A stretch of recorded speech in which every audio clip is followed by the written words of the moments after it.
The last remaining topic of Shankara's Advaita Vedanta is the criticism of Advaita Vedanta philosophy. तो अद्वैत वेदांता की philosophy के mainly तीन तीन criticisms है. द फर्स्ट इज कि जो ईश्वरा है, कंसेप्ट ऑफ ईश्वरा, वो क्लियरली उन्होंने एक्सप्लेन नहीं किया हुआ है. The second thing is individual soul, यानी कि जीवा, वो कंसेप्ट भी क्लियरली उन्होंने एक्सप्लेन नहीं किया हुआ है. And the third thing is, वो बताते हैं कि जो ब्रह्मन है वो इनडिस्क्राइबेबल है. तो after saying indescribable, you can't be the silence the critics. Critics को आप इनडिस्क्राइबेबल बोल के साइलेंट नहीं कर सकते. तो फिर पोस्ट शंकरा की अद्वैत वेदांतिस के जो फिलोसोफर हुए, उन्होंने ये क्रिटिसिज्म को काउंटर करने के लिए कुछ थियरीज दी. तो उसमें से तीन मेजर थियरी है. The first one is theory of reflection, यानी कि प्रतिबिंबवाद.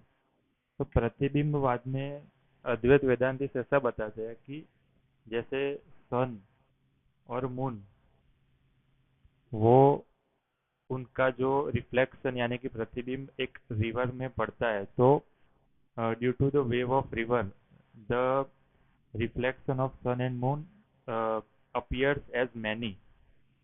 सन और मून एक होने के बावजूद भी रिवर के रिफ्लेक्शन से वो अनेक दिखते हैं.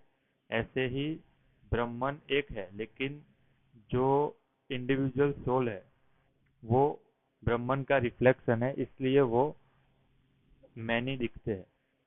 तो इसका भी क्रिटिसिज्म ये है कि अकॉर्डिंग टू अद्वैत वेदांता जो ब्रह्मन है वो फॉर्मलेस है. तो as a formless thing, how can it be reflect in individual soul. तो ये इसका एक क्रिटिसिज्म हो गया. एंड द सेकंड थियरी है कि थियरी ऑफ लिमिटेशन, यानी कि अवच्छेदकवाद.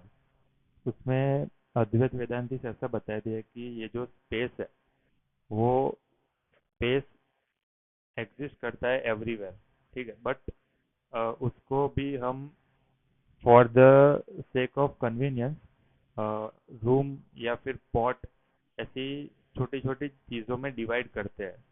ऐसे ही Brahman is existed everywhere, but for the sake of convenience वो भी डिवाइड होता है और लिमिटेड होता है into different object and soul.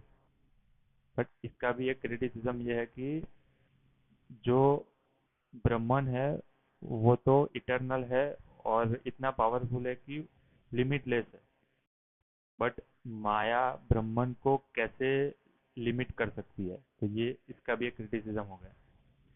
And the third theory is theory of appearance, यानी कि अभाषावाद. उसमें अद्वैत वेदांति ऐसा बताते हैं कि ये जो जीवा है वो अनएक्सप्लेनेबल अपीरियंस है ब्रह्मन का. मतलब कि ये जो तत्वमसि, यानी कि तत् यानी कि वह, त्वम यानी कि तू, असि यानी कि है, वह तू ही है. इसका मतलब यह है कि जीवा और ब्रह्मन दोनों एक ही है. तो the jiva is the pure consciousness which is known as Brahman. तो इसका भी एक क्रिटिसिज्म ये है कि आप किसी चीज को अनएक्सप्लेनेबल, यानी कि can not be explain the thing, ऐसा बोल के आप वो प्रॉब्लम को सॉल्व नहीं कर सकते. तो ये मेन तीन थियरी थी. द थियरी ऑफ रिफ्लेक्शन, यानी कि प्रतिबिंबवाद. सेकंड थियरी ऑफ लिमिटेशन, यानी कि अवच्छेदकवाद. एंड थियरी ऑफ अपीयरेंस, यानी कि आभासवाद. तो मेजरली क्रिटिसिज्म जो है अद्वैत वेदांता का, वो रामानुजाचार्य और माधवाचार्य ने भी दिया हुआ है. तो वो बताते हैं कि ये कुछ नहीं है, ये निहिलिस्टिक थियरी है. जैसे कि माध्यमिक शून्यवाद में, बुद्धिज्म में बोला गया था कि ये वर्ल्ड एग्जिस्ट ही नहीं करता है, शून्यवाद दिया था। ऐसे ही शंकराचार्य ने भी ऐसा बोला है कि ये वर्ल्ड इज नथिंग बट जगत मिथ्या है, यानी कि ये माया का एक एक्सप्रेशन है। तो ऐसे ही रामानुजाचार्य और माधवाचार्य ने बताया कि ये शंकराचार्य की फिलोसॉफी भी निहिलिस्टिक है। इसीलिए उन्होंने शंकराचार्य को क्रिप्टो बुद्धा भी बोला है। और अद्वैत वेदांता की काफ़ी फिलोसॉफी इंडिया में और वेस्टर्न फिलोसॉफी में, उसमें भी काफ़ी क्रिटिसिज्म हुए हैं, लेकिन after the knowing deeply the philosophy of Advaita Vedanta, काफ़ी कुछ जो क्रिटिसिज्म है वो सम एक्सटेंट पे सॉल्व हो जाते हैं।